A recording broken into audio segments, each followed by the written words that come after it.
Hello, my name is Douglas Bloch. I'm an author and a depression counselor. Welcome to your Depression Recovery channel, where each week we talk about practical tools and coping strategies for healing from depression and anxiety. The title of today's talk is 5 Things Not to Do When You're Depressed.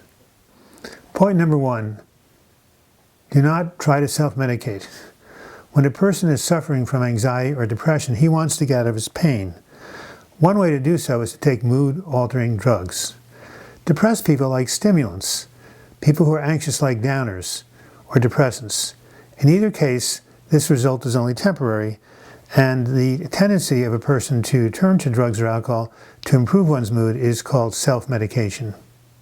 As I said, while drugs and alcohol seem to work in the short run, they do not in the long run. Now, one very interesting example of this is the founder of psychology, Sigmund Freud. Freud was a depressive, and one day he stumbled upon cocaine. It lifted his mood so much that he wrote a whole paper on it and declared to the world that he had found the cure for depression. But unfortunately soon he learned Isaac Newton's law, what goes up must come down. And he recanted his belief and again realized that drugs like cocaine will only work in the short run.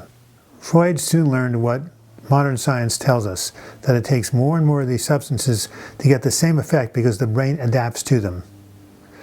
That's why many addicts say that they spend their whole life trying to chase that initial high and never can quite get back to that place when they first use the drug. A second thing not to do when you're depressed is isolate. Don't isolate. Unfortunately, this is what many people with depression do. They don't answer phone calls, they don't open their mail, they withdraw from the world. Now, there's only one problem with this, is it violates the basic law of healing from depression, is that we must reach out to others. We cannot heal in isolation. We are pack animals, and we need each other for connection and for healing. Having support is essential to recovery. One cannot overcome the illness of depression by oneself. The weight is simply too much to bear.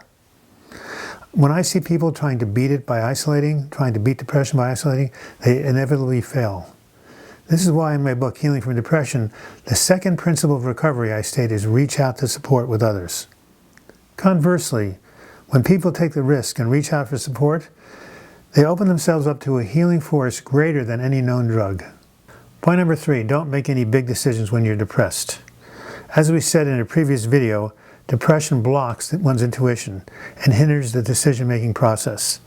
Thus, if you're depressed, don't get married or divorced, don't quit a job or take a job, don't buy a house or sell a house if you're in a major depressive episode. Wait until your symptoms clear up and you can see things more objectively. Point number 4, don't neglect your physical needs. Make sure you're getting enough food, water, exercise, touch, and rest. In addition, do not act out through food. There's a great book by Janine Roth called When Food is Love, and she contends that many people turn to food to fill an empty hole in themselves, a lack of love, and depressed people can do the same thing. This, of course, can lead to compulsive eating, binge eating, and an attempt to numb the sad, empty feelings that come with depression. As a matter of fact, about half the people who do binge eating also are diagnosed as depressed. Point 5, don't ask the question, when will this end? The fact is that it's the wrong question to ask because we do not know. No one can know when a depressive episode will end. Imagine you got an exact date and time that you were told the depression will end then. Then the time came and nothing happened. You would feel disappointed and despairing. This is exactly what happened in World War II when prisoners of war were told that the Allies would liberate the camps on a certain date and time.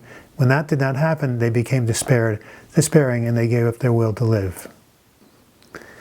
Neither is it helpful to ask, will this depression end? Because you'll tell yourself it won't end and you'll feel even more hopeless and depressed. So what can you do instead of thinking about the future? You can simply live one day at a time. Instead of thinking about the long term, reduce your life to 24-hour segments. This is something you can handle, getting through each day. These days will stretch into weeks into months, until the nature of your illness repatterns and transmutes and you are in recovery. Just remember, you don't have to worry about the long run. Just think about what is in front of you and you can get through the day one day at a time. This has been Douglas Bloch. Thank you for watching this video. I hope you've learned something from this. Our next video, by the way, is going to be 5 things you should do when you're depressed. In the meantime, if you want to learn more about this work, go to healingfromdepression.com or click on the links in the closing credits. And until we meet again, I wish you the best in your mental health recovery. Thank you.